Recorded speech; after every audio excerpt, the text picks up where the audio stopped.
अध्याय 8 श्लोक 10 भागवत गीता। प्रयाण काले मनसा चलेन भक्त्या युक्तो योग बलेन चैव भ्रुवो मध्ये प्राणम आवेश्य सम्यक् सतं परम पुरुषम उपैति दिव्यम। अनुवाद। जो भक्ति युक्त मनुष्य अंतकाल में भी योग बल से अपने प्राणों को भौहों के बीच स्थिर करके निश्चल मन से परमात्मा का स्मरण करते हैं, वह दिव्य परम पुरुष को ही प्राप्त होते हैं। व्याख्या। इस श्लोक में योगेश्वर श्री कृष्ण अर्जुन को समझा रहे थे कि मानव के जीवन का अंतिम क्षण उसके समस्त जीवन का सर्वाधिक महत्वपूर्ण क्षण होता है, क्योंकि वही जीव आत्मा की आगे की यात्रा तथा उसके अगले जन्म का बीज होता है। यदि ठीक से समझा जाए तो मनुष्य का अगला जन्म नहीं बल्कि उसका अंतिम क्षण ही उसके अगले जीवन की यात्रा का प्रारंभ होता है, क्योंकि जन्म में तो वही बीज अंकुरित होता है जो पिछले जन्म में मृत्यु के दौरान संचित किया गया था। इसीलिए ज्ञानी जन्म को नहीं मृत्यु को ही प्रारंभ कहते हैं। मृत्यु का क्षण इसलिए महत्वपूर्ण होता है क्योंकि इस क्षण मानव का इस जीवन मृत्यु के चक्र के बाहर छलांग लगाना सबसे सरल होता है, क्योंकि मृत्यु के क्षण मानव से उसका भौतिक शरीर छूट रहा होता है। यदि मानव अपने भौतिक शरीर के छूटने का साक्षी बन सकता है बिना अपने भौतिक शरीर से मोह करते हुए, तो मनुष्य उस अशरीर उस अरूप का अनुभव सरलता से कर पाएगा, जो उसे इस भौतिक शरीर में अनुभव करना बड़ा कठिन मालूम पड़ता है। इस क्षण जीव आत्मा की यात्रा इस भौतिक संसार को छोड़ ब्रह्म की ओर सरलता से शुरू हो सकती है। फिर योगेश्वर श्री कृष्ण कह रहे थे कि भक्ति युक्त मनुष्य अंतकाल में भी योग बल से। भक्ति युक्त क्या है? मानव के मन में दो क्षमताएं हैं, विचार और भाव। विचार उपकरण है संसार में गति का, भाव उपकरण है संसार के परे गति का।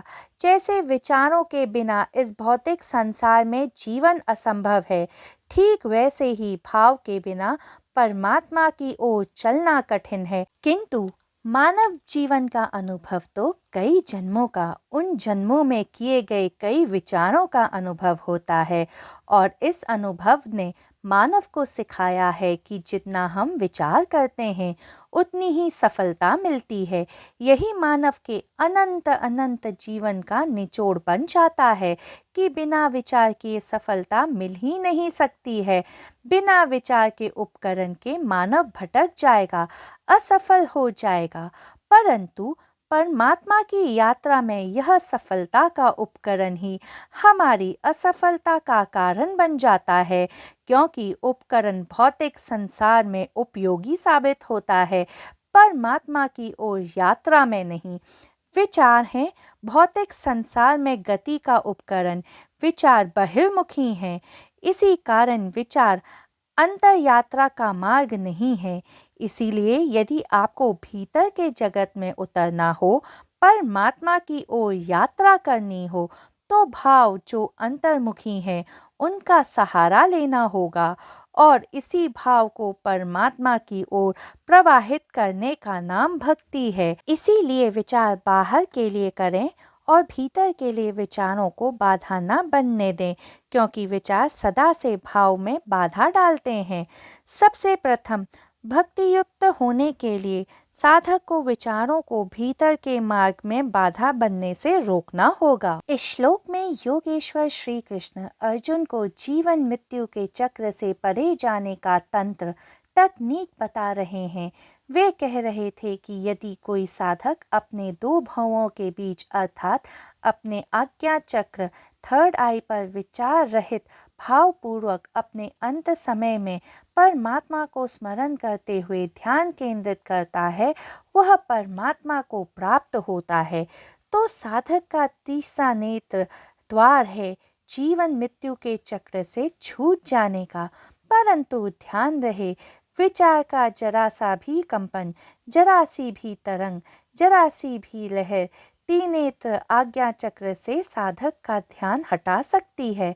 स्मरण रहे, विचार कभी भी निश्चल नहीं होते हैं, उनका स्वभाव ही गति है, किंतु भाव निश्चल होता है, भाव अकंपित होता है। यदि आपने कभी किसी से सच्चा प्रेम किया हो, जो इस कलयुग में करना लगभग असंभव है, तो आपको ज्ञात होगा कि आप अपने दिनचर्या के सारे कार्य करते समय भी आपके भीतर प्रेम का वही अकंपित निश्चल भाव बना रहता है। इसीलिए त्रिनेत्र में, शिव नेत्र में, आज्ञा चक्र में ध्यान को ठहराना अत्यंत कठिन है। इसमें वो ही साधक प्रवेश करता है जो कंपन जानता ही नहीं है, जिन्होंने सारा जीवन अभ्यास किया हो अपना ध्यान त्रिनेत्र की ओर केंद्रित करने में, किंतु साधारणतः मनुष्य का ध्यान जीवन में त्रिनेत्र की ओर कभी जाता ही नहीं है। मनुष्य का ध्यान केवल काम केंद्र अर्थात मूलाधार चक्र पर ही केंद्रित रहता है।